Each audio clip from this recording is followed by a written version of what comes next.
You can do anything if you have enthusiasm. Not getting what you want either means you don't want it enough, or you've been dealing with the price you have to pay for too long.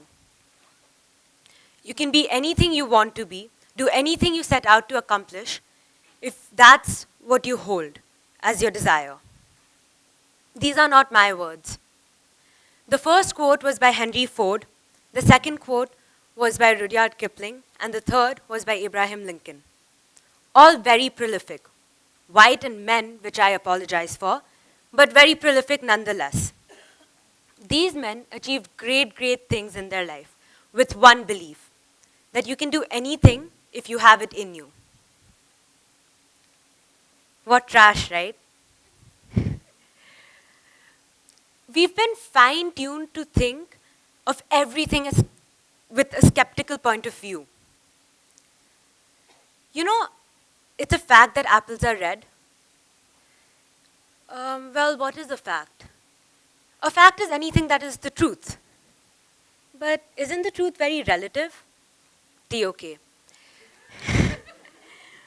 And while it's great to think for yourself and not take everything at face value, we have become skeptical of ourselves.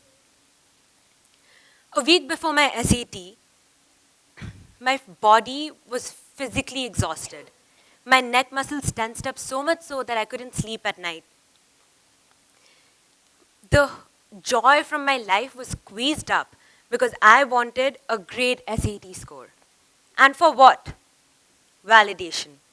Because I did not think that I was smart enough or talented enough. I needed my score to tell me that. Or I needed my IB predicted to tell me that I'm good enough. And good enough for what? I did not know. It was like a competition with my peers. I didn't want to be embarrassed, but did I really want a great SAT score? What do I really want? This is a question that you should ask yourselves. I really wanted to tell stories. I really want to tell stories, to engage people in a world that I've created. So let's talk about an achievement of mine. Lift, a short film that I made, garnered a huge amount of views on YouTube. This, I'm sure, is the reason why I'm here talking in front of you right now.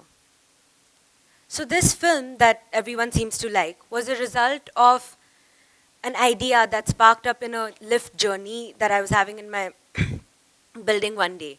And I don't remember what happened or who I was with, but the idea was that people know so much about their neighbors just by lift journeys without even talking to them.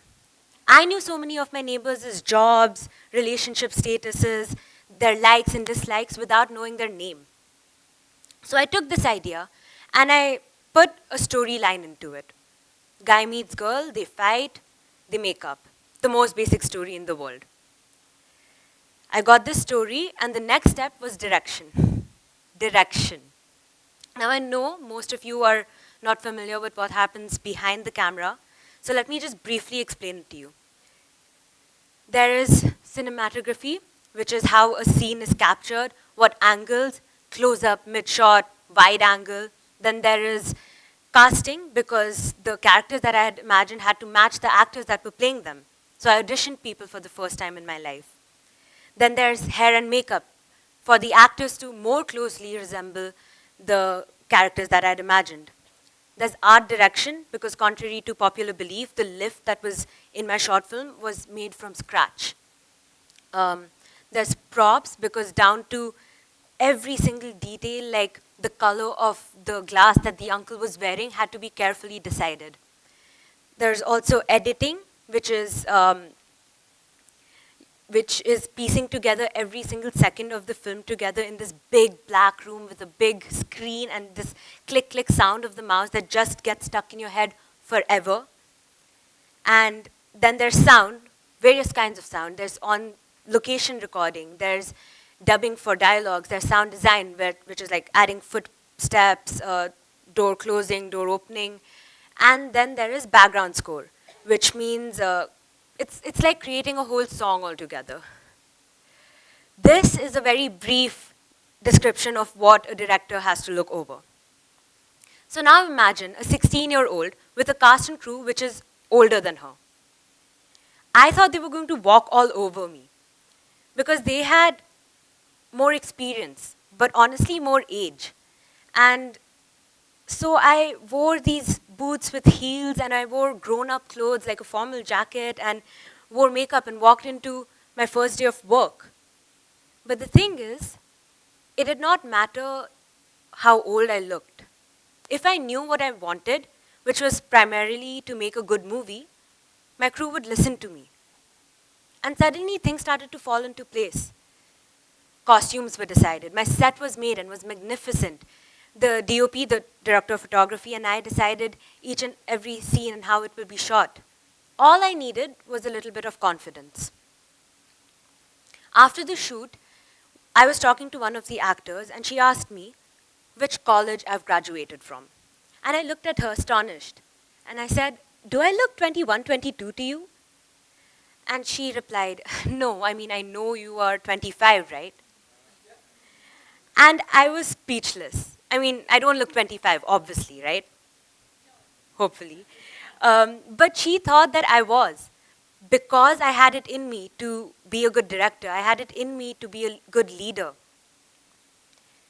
In that moment, I realized that age is not a limit for anything. So we shot it. We shot the film. We edited it. We uploaded it on YouTube. And whoa. I was stuck to my laptop, refreshing the page every 10 minutes because I wanted to see the increase in views. Today, my short film has over 13 million views. But I still didn't feel validated because there was no competition. In fact, it was easy for me to make my first short film. How could that be? I felt like a fraud. All I'd done was taken an idea, converted it into a film, and uploaded it on YouTube. Its success was a fluke. And I was so afraid that people were going to figure out that I was a fraud. This feeling overshadowed all my other feelings. I forgot how much I loved the filmmaking process. I forgot the joy I felt in watching the audience watch my movie. I had put myself in an unhappy corner because of my skeptical mentality. I had this constant need to prove that I was not a fraud. I was like, okay, what next? I have to get more views, let's make something bigger and better. But did I really want that? During that time, I was reminded of the first story I ever told. It was about me and how I fell off this little balcony of mine in my first house, and my dad caught me, saving me. I know it's a very short and simple story, but I was 2 at the time. And I mean, it had all the requirements of a story, beginning, middle, and end.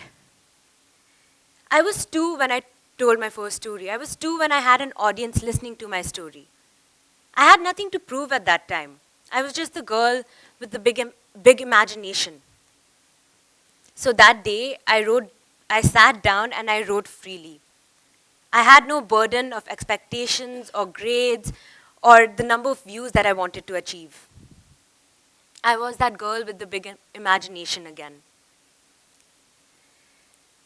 And I was happy, more than happy. I was content because I was telling stories and I was making stories. And was that what I really wanted? Yes.